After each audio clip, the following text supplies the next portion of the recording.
अस्सलाम वालेकुम। उर्दू नाली 484 चैनल में खुश आमदीद। नए आने वाले दोस्तों से गुजारिश है कि हमारे चैनल उर्दू नाली 484 को सब्सक्राइब ज़रूर करें और साथ ही बेल आइकन का बटन दबा दें ताकि अगली आने वाली वीडियोस का नोटिफिकेशन आपको वक्त पर मिल सके। एक मर्तबा का जिक्र है कि दो शरारती जादूगर अपने उड़ने वाले जादुई कालीन पर बैठकर आसमान की सैर कर रहे थे। सैर करते करते वो परियों के इलाके परास्तान में जा पहुँचे। उन्होंने देखा कि परियों के पास सोने की जादुई छड़ियाँ हैं और साथ ही बहुत ज़्यादा ख़जाना भी है।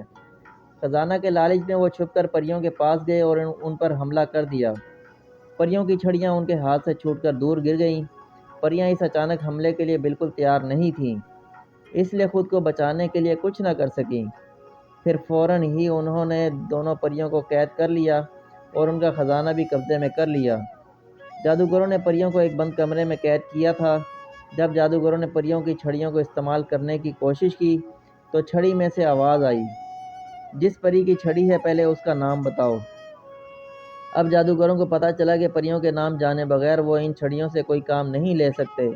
जादूगरों ने परियों के नाम पूछे तो उन्होंने बताने से इनकार कर दिया। जादूगरों ने परियों पर बहुत तशद्दुद किया, जिससे परियां बेहोश हो गईं। जादूगर बाहर चले गए। जब परियों को होश आता है तो वो रोने लग जाती हैं। उसी वक्त जादूगरों के घर के पास से एक लड़की, जिसका नाम पिंकी होता है, गुजर रही होती है। वो परियों के रोने की आवाज़ सुनकर घर में आ जाती है और ये देखकर हैरान हो जाती है कि वहाँ परियां बंधी हुई हैं। वो परियों को खोलने लगती है तो उसे बिजली का झटका लगता है, जिससे उसे मालूम हो जाता है कि वो रस्सियाँ जिनसे परियों को बांधा गया है जादुई हैं। पिंकी परियों को तसल्ली देती है और कहती है कि मैं अभी अपने दादा अब्बू को बुला कर लाती हूँ, वो ज़रूर आप लोगों की मदद करेंगे। पिंकी जाकर अपने दादा अब्बू को बुला कर ले आती है। परियां उनको सारी बात बताती हैं कि किस तरह जादूगरों ने उनको यहाँ कैद किया हुआ है। दादा अब्बू इनकी सारी बात सुनकर एक मंत्र पढ़ते हैं, फिर परियों की तरफ फूंक देते हैं, जिनसे परियां आज़ाद हो जाती हैं। वो अपनी अपनी छड़ियाँ उठा लेती हैं। उसी वक्त जादूगर भी वहाँ आ जाते हैं और ये सब देखकर बहुत गुस्से में आ जाते हैं और पिंकी से पूछते हैं कि तुम और ये बूढ़ा यहाँ कैसे आए हो? तुम दोनों ने हमारा सारा प्लान ख़राब कर दिया है। अब हम इन परियों के साथ तुम्हें भी ख़त्म कर देंगे।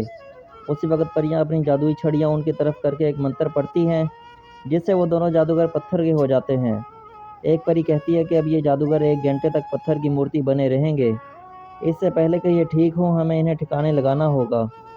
फिर वो सब मिलकर ज़मीन में एक गड्ढा खोदते हैं और दोनों जादूगरों को इसमें दफन कर देते हैं।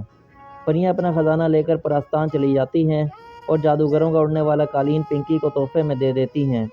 यूँ जादूगरों के शर से सब महफूज हो जाते हैं और अमन सुकून की ज़िंदगी गुजारते हैं।